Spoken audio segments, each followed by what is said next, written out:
Hello दोस्तों, नमस्कार।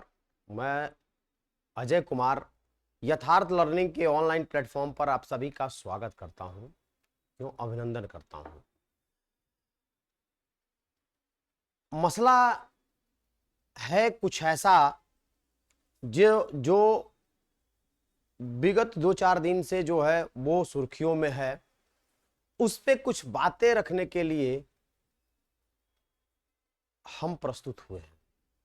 Actually तबीयत थोड़ी सी मेरी गड़बड़ थी, आज 1 हफ्ते से तबीयत गड़बड़ थी। इस नाते जो है थोड़ा सा रुक के वीडियो आया है और इस प्रयास किया गया है कि अच्छा वीडियो आए। तो इस नाते जो है इस पर एक मसला जो है वो देश के संप्रभुता, देश के लोकतंत्र और राज्यों से संबंधित मामला है, केंद्र शासित प्रदेशों से संबंधित मामला है। इस नाते इस पे एक एक करके चर्चा हम लोग करते हैं और देखते हैं कि क्या मामला है। चूंकि पीछे बैकग्राउंड में लिखा हुआ देखा हुआ आपको कि 130वां संशोधन बिल क्यों, 130वां संशोधन बिल क्यों। ये भारत वर्तमान सरकार ने 130वां संशोधन बिल लोकसभा में लाने की बात चर्चा किए हमारे माननीय गृह मंत्री अमित शाह जी द्वारा। तो ऐसा प्रकरण क्यों किया गया, क्यों लाने की बात की जा रही है, 130वां संशोधन बिल क्या है मामला। तो इस पे चर्चा करने से पहले हम लोग ये जान ले कि सबसे पहली बात यह है कि 130वां संशोधन बिल क्यों और क्या पीएम सीएम मंत्री की कुर्सी जाएगी क्या। ठीक है, यानी कि जो पीएम है, सीएम है या मंत्री जो है उनके कुर्सी जाएगी, उनको त्याग पत्र देना पड़ेगा क्या। ये ऐसा एक प्रश्न हमारे जहन में चल रहा है। तो ये और इसका पूरा विरोध भी हो रहा है, संसद में हंगामा भी हुआ। इस तरीके से विपक्ष के लोगों ने भी बढ़ चढ़ के हंगामा किया। तो ऐसा क्या मामला है, ऐसा क्या बात है जिससे ये विचार आ रही है। तो सबसे पहली बात अगर देखा जाए तो यहां पर सबसे बड़ा खतरा क्या है, पीएम सीएम और केंद्रीय जो मंत्री हैं उनके पद पर जो है वो ये खतरा जो है मंडरा रहा है। यानी कि ऐसे जो पीएम सीएम और मंत्री को क्या करना पड़ेगा, इस्तीफा देना पड़ेगा। ऐसा नियम, ऐसा एक संशोधन किया जाने की प्रावधान है।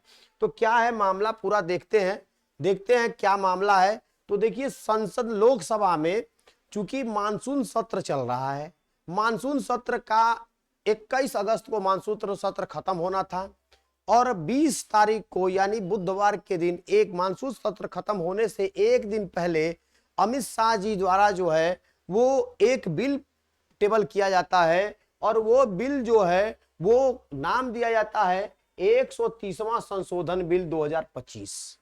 130वां संशोधन बिल दिया जाता है और ऐसे 3 बिल पेश किए जाते हैं।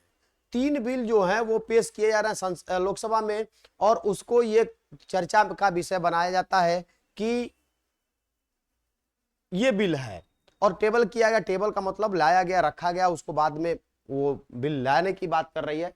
तो वो क्या बिल है, तो देखिए सबसे पहले 130वां संशोधन बिल 2025 है। फिर संघ राज्य क्षेत्र शासन संशोधन विधेयक 2025 है और उसके बाद केंद्र शासित राज्य पुनर्गठन संशोधन विधेयक 2025 है। इस तरह करके 3 बिल जो है वो संसद में यानी लोकसभा में पेश किया गया और पेश ही नहीं किया, उस पर चर्चा की बात की गई। और चर्चा चूंकि हंगामे का एक दौर रहा, कुछ समय के लिए जो है संसद भी स्थगित हुआ और इस तरीके से ये भी देखने को मिला कि जो अमित शाह जी हैं उनके ऊपर उस बिल का फाड़ के उसका टुकड़ा भी फेंकने का भी प्रकरण आया। तो ये सब चीजें घटित हुई तो ये मामला एक्चुअली है क्या। देखिए मामला क्या है कि सबसे पहले मैं बता देता हूं कि ये 3 जो बिल आया हुआ है ये मामला ऐसा क्यों है, क्यों मामला लाया गया, इसके बारे में सबसे पहली चर्चा हम आपको पहले करते हैं। तो देखिए क्या है कि इसमें जो पीएम, सीएम और केंद्रीय मंत्री हैं, यानी मंत्री है, तो मंत्री ये तीनों लोगों के लिए ये बिल आया हुआ है। चाहे पीएम हो, चाहे सीएम हो, या मंत्री हो, या केंद्र शासित प्रदेश के चीफ मिनिस्टर हो, ये सबको जो है अगर किसी के ऊपर 5 साल का सजा में दोषी पाया जाता है और 5 साल की सजा सुनाया जाता है और उसे अगर वो 30 दिन तक जेल में रहता है, ठीक है, अगर वो 30 दिन तक जेल में रहे या 5 साल से 2 साल से अधिक, 2 साल से अधिक की सजा यानी मैक्सिमम 5 साल तक का अगर सजा होती है, तो ऐसे व्यक्तियों को अपने पद से स्वतः इस्तीफा दे देना पड़ेगा। यानी कि अगर वो 30 दिन तक अगर वो है तो 31वें दिन वो अपने पद पर नहीं रहेंगे। ऐसा प्रावधान है। इस प्रावधान पे ये बात चर्चा की गई है। तो क्या है मामला, इसको हम लोग समझते हैं। सबसे पहली बात क्या है कि ये प्रकरण उठा कैसे।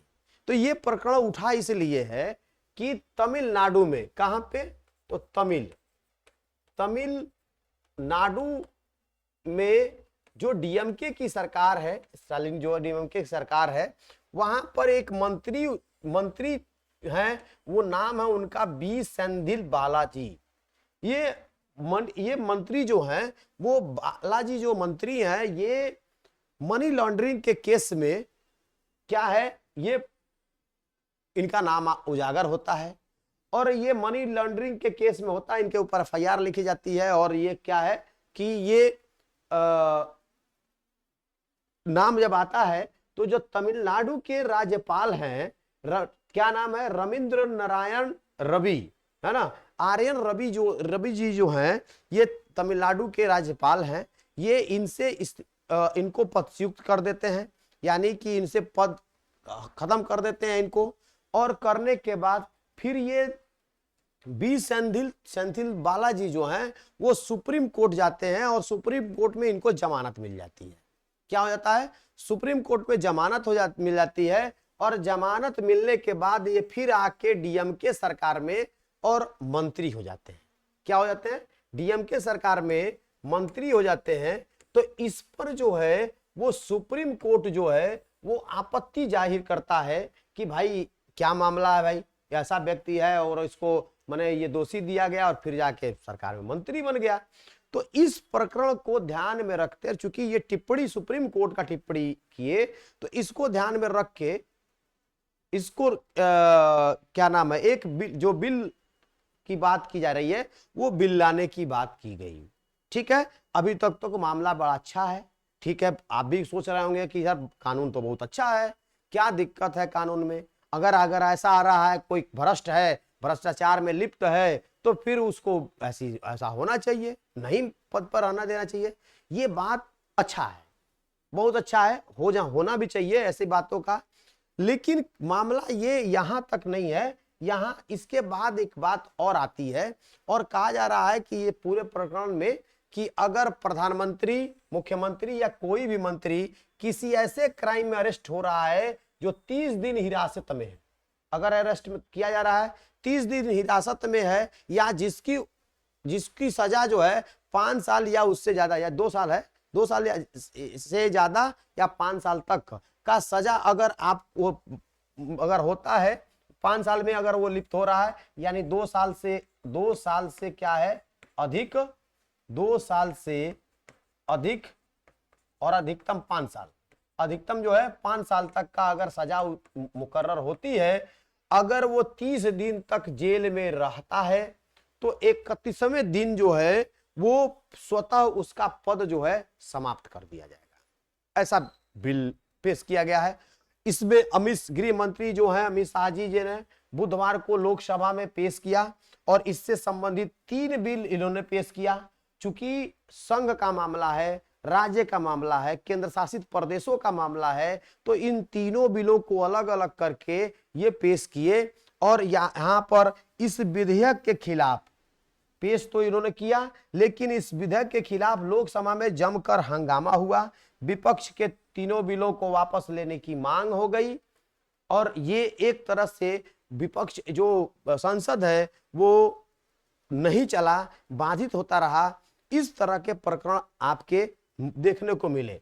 तो मामला क्या है, इसको देखने का हम लोग प्रयास करें तो सबसे पहली बात ये मैंने कहा कि ये 3 बिल अलग अलग इसलिए हैं क्योंकि केंद्र सरकार, राज्य सरकार और केंद्र शासित राज्यों के लीडर जो है अलग अलग के लिए अलग अलग प्रावधान है। इस नाते जो है वो बिल लाया गया। जैसे कि प्रधानमंत्री और उसके मंत्रिपरिषद की बात है, मुख्यमंत्री और उसके मंत्रिमंडल की बात है, फिर इसी तरह केंद्र शासित प्रदेश जो है जैसे दिल्ली है, जम्मू कश्मीर है, तो इस तरह के ये प्रकरण दिल्ली में भी आया हुआ है अरविंद केजरीवाल जी के दौरान।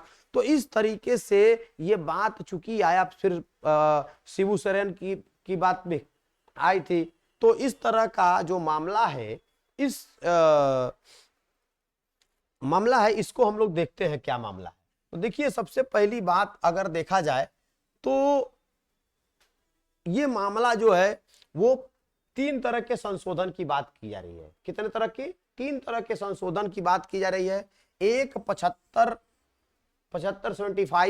5A में बदलाव किया जाएगा, यानी 5A जोड़ा जाएगा और जोड़कर इसमें क्या है, पीएम और उनके जो है वो मंत्री जो है यानी कैबिनेट मिनिस्टर की बात जो है,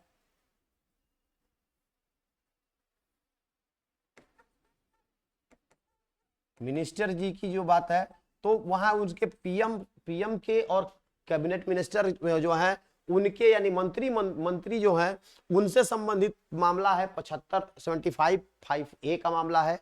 उसके बाद 164 जो है, 164 में 4A जोड़कर और उसमें सीएम और उसके मिनिस्टर की बात किया जा रहा है कि उनके कैबिनेट मिनिस्टर जो है उनसे संबंधित बात आएगी। ठीक है,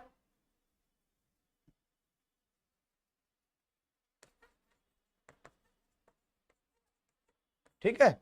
तो यहां पर ये 4A 164 4A के तहत इस मामले को आएगा और उसी तरह 239 AA यानी पे 5A जोड़ के और इसमें केंद्र शासित प्रदेश यानी कि जो केंद्र शासित प्रदेश, यहां पर अगर देखा जाए तो केंद्र शासित जो हैं जितने प्रदेश हैं, केंद्र शासित जो हैं प्रदेश जितने हैं उनके संबंध में, यानी वहां के कुछ केंद्र शासित प्रदेश जैसे हैं वहां विधानसभा है, वहां मुख्यमंत्री है, मंत्रिमंडल है, तो इस तरह के केंद्र शासित प्रदेशों के भी मामला को ध्यान में रखा गया है। और इस तरीके से 3 जो है संशोधन बिल लाने की बात की गई है। इसमें पहले में 75 में आपने मैं बताया कि प्रधानमंत्री और उसके मिनिस्टर की बात की गई है, फिर इसमें मुख्यमंत्री और उसके मंत्री की बात की गई है। इसी तरह केंद्र शासित प्रदेश है तो वहां के मुख्यमंत्री और उसके कैबिनेट मिनिस्टर के बारे में बात की गई है। तो इस सब प्रकरण को ध्यान में रखते हुए ऐसे संशोधन करने की बात की जा रही है। तो यहां पर अगर देखा जाए तो ये 3 तरह के बदलाव संविधान में करने के बारे में वर्तमान सरकार जो है वो बिल को टेबल किया और उसको टेबल करने के बाद अपनी बात वो रख रहा है कि ऐसा हम संशोधन करने की बात कर रहे हैं। ठीक है, यहां पर अगर देखा जाए तो इनका मंशा क्या है, तो देखिए सबसे पहली बात यहां पर अगर लिखा जाए तो इनका मकसद क्या है, तो मकसद इनका साफ है। अब मकसद साफ है, देखिए चूंकि तबीयत है खराब फिर भी हम क्लास ले रहे हैं, तो कहने का मतलब ये है कि मकसद इनका है मकसद जो है इनका साफ है। इनका मकसद ये है कि निर्वाचित जो प्रतिनिधि हैं, यानी जो भी निर्वाचित प्रतिनिधि हैं, ये भारत की जनता के आशाओं और आकांक्षाओं का प्रतिनिधित्व करते हैं तथा उनसे उम्मीद की जाती है कि राजनीतिक स्वार्थ से ऊपर उठकर केवल जनहित का काम करते आते हैं। काम करते हुए मंत्रियों का जो चरित्र है वो संदेश से परे हो। कितनी अच्छी बात है कि अगर ये बताइए, अगर इस तरह का मंशा से काम होने लगे तो समझ लीजिए कि भारत को तो कोई पीछे कर ही नहीं पाएगा, और भ्रष्टाचार या अनैतिक चीजें वो सब के सब अपने आप खत्म हो जाएंगी, क्योंकि चूंकि मामला ऊपर से ही निकल के आता है। तो इस प्रकरण से अगर इस देखा जाए कि जो भी निर्वाचित प्रतिनिधि हैं भारत की जनता के लिए काम करें, कितना अच्छी बात है। भारत की जनता, we are people in India. तो भारत की जनता के को ध्यान में रखते हुए उसकी आशाओं और आकांक्षाओं का प्रतिनिधित्व करते हैं, तो उसकी उम्मीद की जाती है कि वो स्वार्थ से ऊपर उठ के, लेकिन कहाँ है, सबके अंदर स्वार्थ पड़ा हुआ है। स्वार्थ में डूब कर तो पता नहीं क्या क्या हो जा रहा है। तो ये चूंकि मंशा ये है, इसमें चूंकि अमित शाह जी द्वारा जो बात कही गई उसको ध्यान में रखते हुए मंशा ये दिखाई गई कि मंशा ये है। ठीक है, आगे देखते हैं कि इसका बात क्या है। अब देखिए, सबसे पहली बात, मंशा तो उधर साफ है, लेकिन विपक्ष का डर क्या है। आखिर में क्यों विपक्ष इतना आतंकित है कि ये हो जाएगा, ये हो जाएगा, फला हो जाएगा। आखिर में विपक्ष इसका विरोध क्यों कर रहा है। इस भाई चूंकि अच्छा बात है, सारे अगर ऐसा नियम आ रहा है तो सबको अच्छा होना चाहिए, फिर विपक्ष विरोध कर रहा है। बिल तक फाड़ दिया, फेंक दिया, उसे असंवैधानिक करार दे दिया, उसे ये कह दिया गया कि संविधान का क्या ना हनन हो जाएगा इससे, इस तरह के बात कही गई। तो सबसे पहली बात यह है कि विपक्ष का डर क्या है। तो विपक्ष का डर जो है वो ये है कि चूंकि केंद्र में जो भी सरकार होगी वो इस कानून का दुरुपयोग करेगी, ऐसा विपक्ष आरोप लगा रहा है। क्यों, कैसे दुरुपयोग करेगी? चूंकि ये सांसद और विधायकों के लिए नहीं ये प्रावधान है, ये मुख्यमंत्री केंद्र, अभी बात हुई है पीएम, उसके कैबिनेट मिनिस्टर और मुख्यमंत्री और केंद्र शासित प्रदेश के मुख्यमंत्रियों के खिलाफ ये काम होगी। तो चूंकि प्रधानमंत्री के खिलाफ तो ये काम इसलिए नहीं हो पाएगा क्योंकि प्रधानमंत्री ही तो मेन उसमें है, और सरकार चूंकि केंद्र सरकार जो है वो शासन में है, तो जितनी जांच एजेंसियां हैं वो केंद्र के, चूंकि इस पे पीछे कई बात आ गई है कि जो ईडी और सीबीआई जो है वो क्या नाम है, केंद्र सरकार के तोते हैं। सुप्रीम कोर्ट को भी कहना पड़ा, इस बात पर टिप्पणी करना पड़ा। तो ये बात तो जग जाहिर है कि ऐसा होगा। तो इसमें इसका क्या दुरुपयोग होगा? तो देखिए, दुरुपयोग की बात जहां किया जाए तो यहां पर अगर देखा जाए तो सीबीआई की बात किया जाए या ईडी की बात किया जाए, ये जो दो एजेंसियां जो हैं वो क्या है कि ये कभी भी जो है वो किसी को जांच के कटघरे में रख के एफआईआर लिखवा के और उसको इससे 30 दिन तक का क्या है कि इस 30 दिन तक उसको जेल में बेल न देकर और किसी भी मुख्यमंत्री या मंत्री को फंसाया जा सकता है। इसका कुछ प्रकरण आपको देखने को मिला, दिल्ली में ऐसा प्रकरण देखने को मिला है, फिर आपको ये उड़ीसा में देखने को मिला है। तो इस तरह से क्या है, ये शिबू सोरेन की बात किया गया, उनके संबंध में कुछ बात आई थी। तो यहाँ पर हेमंत सोरेन के बारे में भी बात देखने को आया। हालांकि अरविंद केजरीवाल अपने पद से इस्तीफा नहीं दिए, वो क्या नाम है, जेल जाने के बाद भी मुख्यमंत्री बने रहे, उनकी वाइफ को संचालन कर रही थी, फिर वो बाहर आए, बाहर आने के बाद दोष मुक्त भी हुए, और इस तरह करके सारी बातों को रखते हुए तो क्या नाम है, बीच में कई प्रकरण और आया, हेमंत सोरेन की भी बात इस तरह की आई। तो ऐसे मामलों को देखते हुए विपक्ष डरा हुआ है। विपक्ष का डर है कि कहीं ये सीबीआई और ईडी का दुरुपयोग करके, और सीबीआई और ईडी का दुरुपयोग करके कहीं ऐसा ना हो कि विपक्ष के जो जहां पर विपक्ष का जहां पर सरकार जो है केंद्र में है, अगर केंद्र की सरकार जो है वो जहां पर विपक्ष का सरकार हो, है ना, उस सरकार का ये विपक्ष के ऊपर अपने ईडी सीबीआई का इस्तेमाल करते हुए और इसको इसको फंसा दिया जाए और फंसाने के बाद इनको क्या है भाई, एक 30 दिन का मामला है, 30 दिन किसी को भी अच्छे से फंसा दिया जाए, 30 दिन को बेल न दिवा के और उसके 31वें दिन उसे पद से हटा दिया जाए।